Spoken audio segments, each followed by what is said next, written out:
Asyhadu anna Muhammadar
Taib.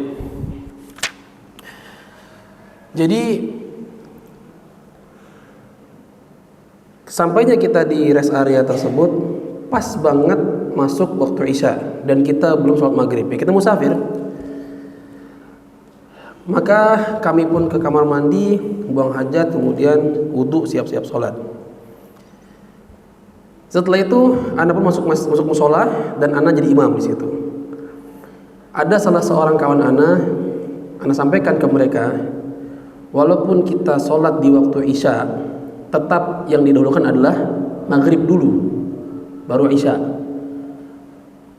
Dan kita akan sholat jamak qashar karena kita musafir dengan jarak tempuh yang cukup jauh. Maka teman-teman kaget, kok bisa? Kenapa maghrib baru Isya? Kan maghrib udah tadi, sekarang Isya. Harusnya apa? Isya dulu baru maghrib. Anak tidak menjawab. Setelah itu anak katakan, anak imamnya, maka kita maghrib dulu 3 rakaat, kemudian Isya 2 rakaat. Setelah selesai kami pulang, di jalan pun bahkan sampai ke kampus, anak menyampaikan ke teman-teman bahwa yang namanya sholat itu ada waktunya, sudah ditentukan waktunya. Apa dalilnya? Ini, inna salata kanat 'alal mu'minina kitaban mawquta. Sungguhnya salat itu diwajibkan kepada kita kaum mukminin dengan waktu yang telah ditentukan. Anda tanya sama antum semua, yang didahulukan itu maghrib dulukah kemudian Isya, atau Isya baru maghrib? Maghrib dulu baru Isya. Mungkinkah seorang itu melakukan sholat Isya dulu baru maghrib? Tidak mungkin. Tidak mungkin. Makanya seharusnya walaupun kita jamak takhir, tapi yang kita kerjakan tetap sholat yang dahulu, yang pertama. Kalau kita jamak takhir, sholat zuhur dengan asar di waktu asar, zuhur dulu, walaupun sama rakaatnya dua-dua, tapi tetap zuhur dulu baru asar. Pun juga Isya, ketika kita sampai di tempat tujuan kita atau kita berada di tengah perjalanan dalam safar kita, sampai di rest area Isya, tetap maghrib dulu baru Isya.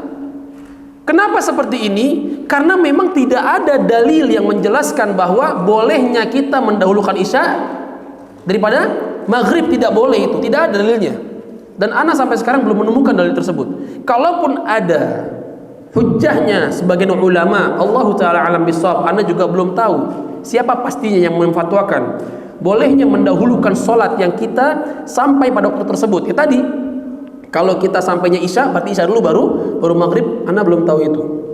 Tapi ana meyakini bahwa yang namanya sholat itu ada waktunya. Didahulukan dulu mana yang waktu terdahulunya. Sholat asar jamak qasar, maka zuhur dulu baru asar, bukan malah dibalik. Pun juga ketika kita sholat menjamak qasar maghrib dengan Isya di waktu Isya maghrib dulu 3 rakaat baru Isya, dan subuh tidak bisa dijamak. Begitu caranya. Dan ini sudah dijelaskan oleh banyak para ulama. Ana membaca buku-buku para ulama pun, fatwa para ulama pun jelas.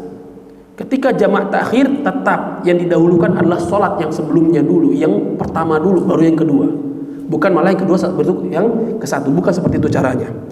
Fala tasihus shalah.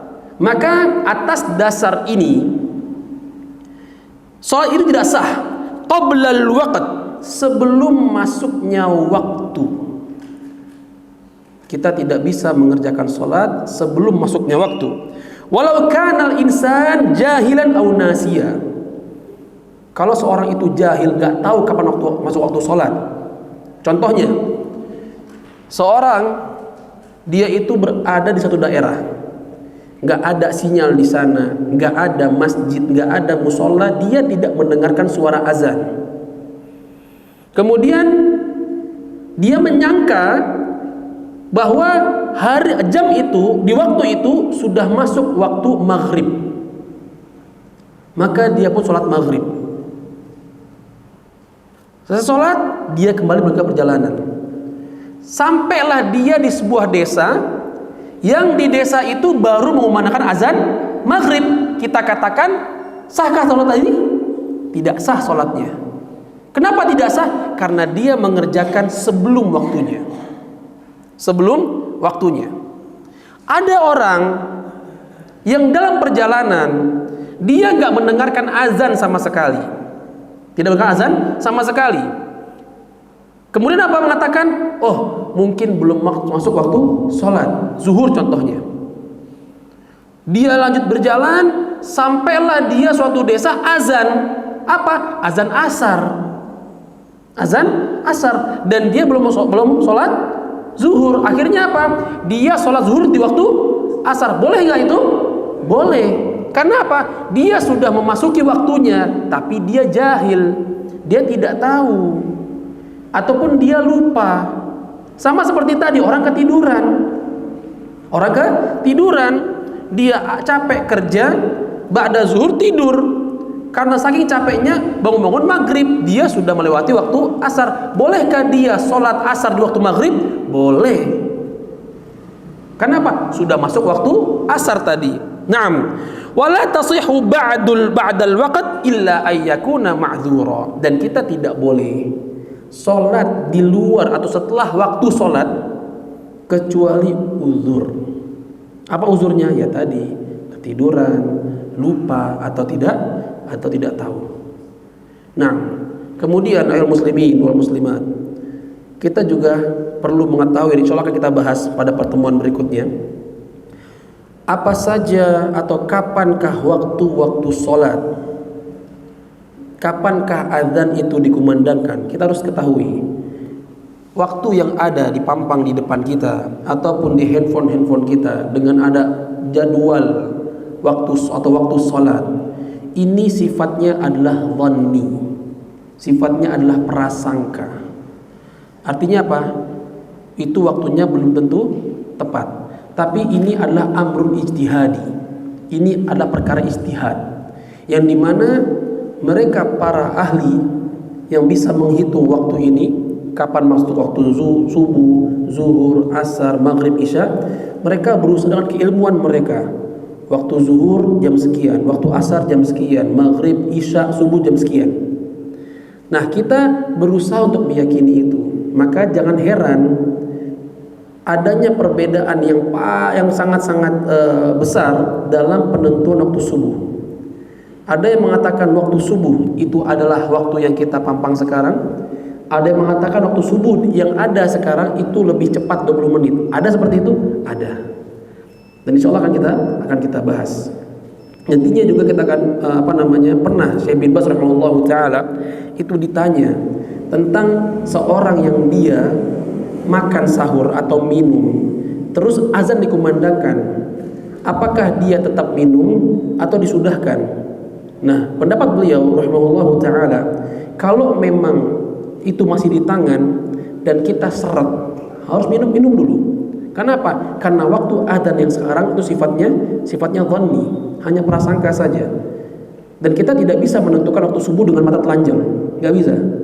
Waktu subuh itu kan dengan terbitnya ufuk.